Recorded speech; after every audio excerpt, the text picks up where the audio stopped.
coastal settlement of Sanyang was virtually brought to a standstill as the President, His Excellency Adama Barrow, laid the foundation stone for the long-anticipated port project that is expected to transform the country. Long queues formed as the President's motorcade entered the town, with residents lining the main road to welcome him.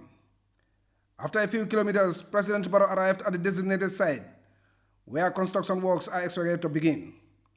Flanked by the First Lady, the Works Minister Ibrahim Silla, and officials of Albayrak Group, President Barrow laid the first stone of this ambitious project that is expected to transform the infrastructural landscape of the country and usher in a new era of unprecedented development. Consistent with his government's long-term objective of championing major infrastructural projects designed to accelerate national development, President Barrow made the journey back to Sanyang, where residents waited and escorted him to the football field. There, thousands had gathered to not only celebrate this milestone, but also show solidarity with the President. The Alcalde of Sanyang, Lamin Jabang, described the development as a historic milestone for his community, as the project brings massive opportunities for the residents. He reassured that Sanyang as a community fully supports and embraces the port project, adding that they were consulted and involved in the entire process leading to the laying of the foundation stone.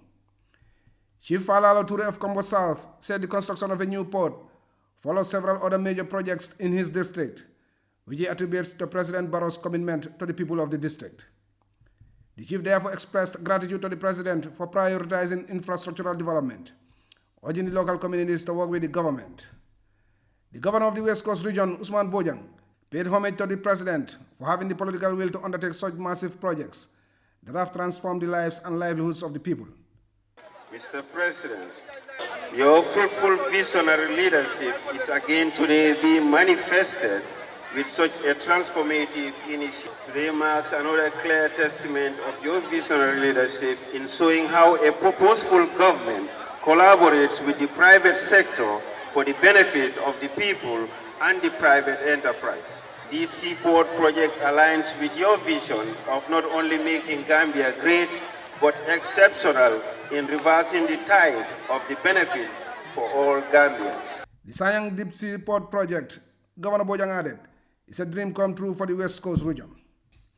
The Managing Director of the Gambia Ports Authority, Usman Jabate, argued that the Gambia as an emerging economy requires modern port facilities in order to be competitive and meet the needs of the country, describing this new investment as timely. The GPA boss added that given its size and position, the Banjul port lacks the capacity to cater for the rising demand for services, and as such, the Gambia needs a bigger and better ports facility to drive development and competition. The Sanyang Deep Sea Port project will be constructed by the Turkish multinational conglomerate Albayrak Group, which was chosen after a long and highly competitive process. The group will operate under a public-private partnership arrangement with the government. The chief executive officer of the company, Nouri Albayrak, disclosed that the project will create thousands of jobs for Gambians. This infrastructure asset is more than a trade hub.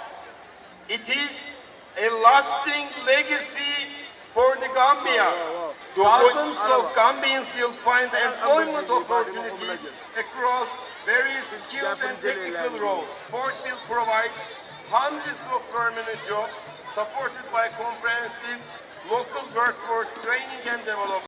In his launching statement, the President, His Excellency Adama Barrow, said this new project will have a lasting legacy on the country and its economy, as it will transform the Gambia's socio-economic development. Since assuming office, President Barrow disclosed that his government has been continuously exploring ways and means of addressing the acute constraints confronting the Banjul port. After exhaustive studies and consultations, Sanyang was chosen as the most suitable location for the new port. In 2021, my government granted approval for a public-private partnership arrangement, following the failure to raise the concessional loan for the project. This is how Albayrak Group of Turkey was legally engaged. And out of 7 possible locations, Sanyang was identified as the best option. Despite the concerns arising from the project site, the citizens of this country stand to benefit much more than we can ever quantify. In the future, for example, the construction of the new port will ensure the sustainable ownership and management of seaport operations in the Gambia. The President expressed confidence that the project will be completed successfully, as the Albayrak Group has the experience and resources to shoulder the responsibility. He also reassured that the project will have great benefits for the country and its people. When completed, 12 meters draft vessels will be able to dock here, as opposed to only 9.2 meters vessels at the port of Banjul. Bigger and deeper draft vessels, calling at Sanyang, will translate to low or freight charges. Also, the development of cargo and passage inland ports are meant to ascertain that the objective of the River Gambia Revitalization Project is given an added thrust as a game changer for us to compete in external markets. President Barrow also disclosed that this port project will be complemented with massive infrastructural projects, such as the construction of the Banjul-Barra Bridge and the expansion and modernization of the airport as part of his next 5-year development plan, which seeks to make the Gambia a highly developed country with state-of-the-art infrastructure. He finally called on all Gambians to support his development agenda, which is focus-driven, and shun political posturing that only seeks to undermine unity, peace, and national development. Mohamed Diallo, GRTS.